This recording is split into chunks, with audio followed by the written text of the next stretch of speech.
नमस्कार, मैं विरार जिला पालघर महाराष्ट्र से शशिधरन कृष्णन। दृष्टिहीन दिवस के अवसर पर साहित्य उत्सव परिवार द्वारा आयोजित ब्रेल वाचन प्रतियोगिता के लिए मैं यहाँ पर एक परिच्छेद पढ़ रहा हूँ। श्री गीता का प्रधान विषय।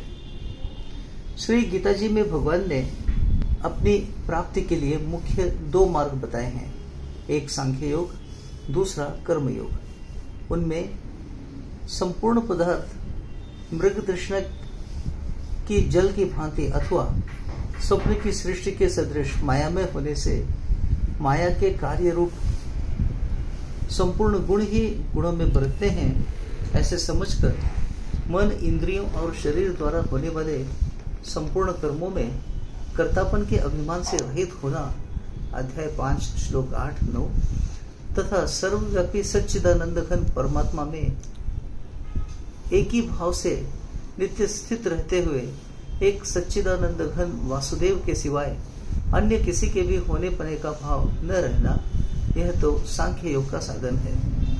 2, और सब कुछ भगवान का समझकर सिद्धि असिद्धि में समत्व भाव रखते हुए आसक्ति और फल की इच्छा का त्याग करके भगवत आज्ञानुसार केवल भगवान के लिए ही सब कर्मों का आचरण करना, अध्याय 2 श्लोक 48, अध्याय 5 श्लोक 10, तथा श्रद्धा भक्ति पूर्वक मन, वाणी और शरीर से सब प्रकार भगवान के शरण होकर नाम, गुण और प्रभाव सहित उनके स्वरूप का निरंतर चिंतन करना, अध्याय 6 श्लोक 47, यह निष्काम कर्म योग का साधन है।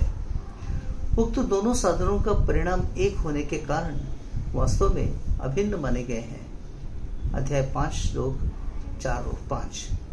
परंतु साधन काल में अधिकारी भेद से दोनों का भेद होने के कारण दोनों मार्ग भिन्न भिन्न बताए गए हैं, अध्याय 3 श्लोक 3। इसलिए एक पुरुष दोनों मार्गों द्वारा एक काल में नहीं चल सकता। जैसे श्री गंगा जी पर जाने के लिए दो मार्ग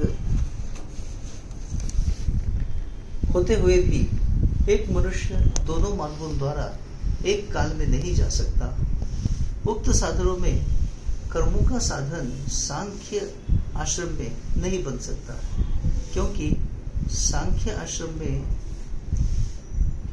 संन्यास आश्रम में कर्मों का स्वरूप से भी त्याग कहा है और सांख्य योग का साधन सभी आश्रमों में बन सकता है।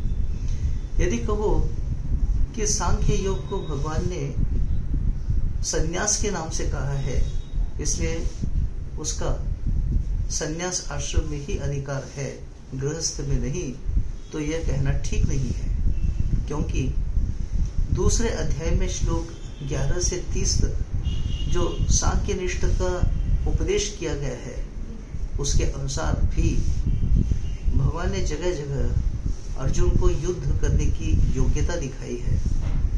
यदि गृहस्थ में सांख्य योग का अधिकार ही नहीं होता, तो इस प्रकार भगवान का कहना कैसे बन सकता है?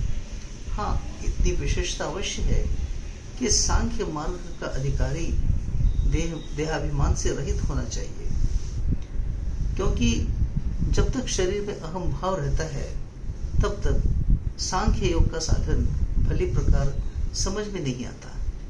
इसी से भगवान ने सांख्य योग को कठिन बताया है, गीता अध्याय 5 श्लोक 6। और निष्काम कर्म योग साधन में सुगम होने से अर्जुन के प्रति जगह जगह कहा गया है कि तू निरंतर मेरा चिंतन करता हुआ निष्काम कर्म योग का आचरण कर। धन्यवाद।